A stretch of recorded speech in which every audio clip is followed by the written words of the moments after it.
Hello guys, welcome back to our YouTube channel. So today's topic is very important for all the .NET developers who always get stuck while they make changes live product at a production level, or there must be some like database related challenges as well, like they have to load the scripts manually.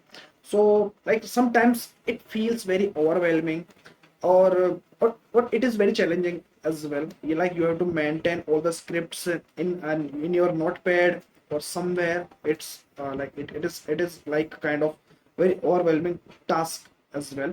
So with this approach, it will reduce the human dependencies, deployment friction as well, or it will keep your code or database always in sync. Yes guys, it is right. Okay, but this approach is very useful, or it is perfect for CI/CD and the DevOps automation as well. With this thing, like modern system always work with the auto migrations as well. They always implement such things as well, or everything should go automatically, everything should live automatically. Somehow you create the migration files as well, but not at the right time. You forgot to load us like one script, so your all the APIs will go down, or like maybe it will reflect like so many errors in the dependencies APIs as well. So what you have to do here, we will enable the auto migration approach whenever your app is startup mode. Okay, or your all the changes will be reflect in your SQL server as well. So let's see that how we will do this thing as well. Or it is like it enables a zero touch deployment, I must say. So what you exactly do here, like there is only 2-3 line of code, or everything is automatically done. Okay, so we will write like using, okay, or where, or I will need the scope as well. I will create the app dot services dot create scope. Okay, like in this scope, what exactly I will do here, I try to access my DB context here, okay, using the service provider. Okay, or DB context dot scope dot service provider dot get required service. Okay, so this is the get required service. Or in this get required service, I will pass my application DB context, or I will show you it manually as well. Okay, I will show you after this implementation, like what we actually do the in the previous thing. Okay, like we have to write like update database command. Okay, even my team also face the same issues as well, so I thought I have to bring this concept in my application as well. Okay, so we have the app like a DB context, we have access there. Now exactly what you have to do here, so we will write, like we will use everything as a try catch exception, or I will just do a DB context or database.migrate. If everything goes well, so it will migrate all the transactions in your database as well. If something gets broke, so you can print the logs somewhere, or like at this moment I will just console my exceptions as well. But the thing is that whenever you do some changes as well, so first of all, let's make some changes as well. So we have the like we will suppose I create a new entities. Okay, or in this new entity it is related for the like we have the department salary kind of things. Okay, salary, that's it. Okay, I will create the salary as well. So I will add like public uh, integer salary band id. Okay, so we have added the salary band id, or public int not int, it should be decimal, or minimum salary or maximum salary. I have added these kind of things as well. Okay, now what exactly you will do here, okay, it is expecting extra another this thing as well. Now what we will exactly do here, we have added this thing, or I will register this in the app DB context, or public DB set salaries. Now manually what we do here, well, first of all we have to create the migration file as well. If you won't create the migration files, so your automation process won't work. Okay, like definitely guys, whenever your app start data mode, so that will require the your migration files as well. Okay, like you don't need to run the command update database command manually as well. Go to a tools package manager console.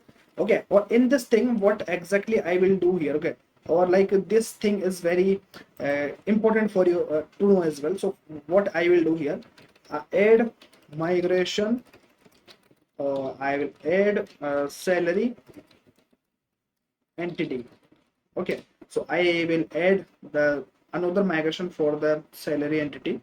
Okay, or this migration will reflect all the changes regarding the salary entity, or thereafter whenever I will run this project, this application, so all the changes will be migrated in my system as well. It is telling me salary requires a primary key. Okay, so I have to mention the primary key as well. So it is, yeah, I will define the primary key like this. Or let's rerun the command again, or let's create the things again. So guys, I hope you have understand the purpose of this video, or purpose of this topic as well. We have created this migration files. Okay, now what I will do here, let me add the debugger as well, so that you can see it it actually as well. Okay, so I will run this application. Okay, I haven't run the get command as well, or this is my database. Or if I refresh this thing, so in this thing, you in this tables fields, you will see that nothing, no any table is related to the salary table. Or one by one I will run all the things as well. Now the changes have migrated automatically there at the startup mode. Or if I refresh this section, so you will see the salaries table is automatically created there. Okay, all the changes become live as well. So I hope you have understand the importance of the migration as well, like whenever your application starts as well. Or it is even I must say, like it is a no human error kind of things as well. Okay, or if you want the faster onboarding for the developers, for, yeah, or this approach is really very helpful for all the developers or all the team members that they are working on it. Okay, or it is essentially for the microservices architecture as well. Suppose you are working on the microservices, so of course you have to run all the things manually for the separate database, or for the separate things as well. So instead of doing that kind of things like human dependent, so you can follow this approach, or through this approach you will be ready there. I hope you understand this topic, or this topic is very helpful for you as well. Oh guys, there is an important information for you as well. Like on 19 April, we are gonna to organize a webinar for you as well. Okay, or only 20 seats are available, or most of you have already registered in this event. Still, there are few seats are available, so you can come and join us. Or it is for everyone, or for every developer who wants to start their career in the ASP.NET Core as well. Okay, so this is the right time, it is in this workshop we will create this projects from the starting as well. Okay, or I will be the instructor for you as well. Okay, so this is the live workshop that we will do for you as well. Oh guys, there is another information that I want to give you. Like we have an YouTube channel who's to learn .NET in Hindi language. Okay, so we have created this channel for you as well. Okay, or the channel name is Rohan's Code Hub, or the channel link will be available in the description box of this video as well. Okay, so I we have dropped the 4 videos, or like today we will release the video regarding the microservices as well.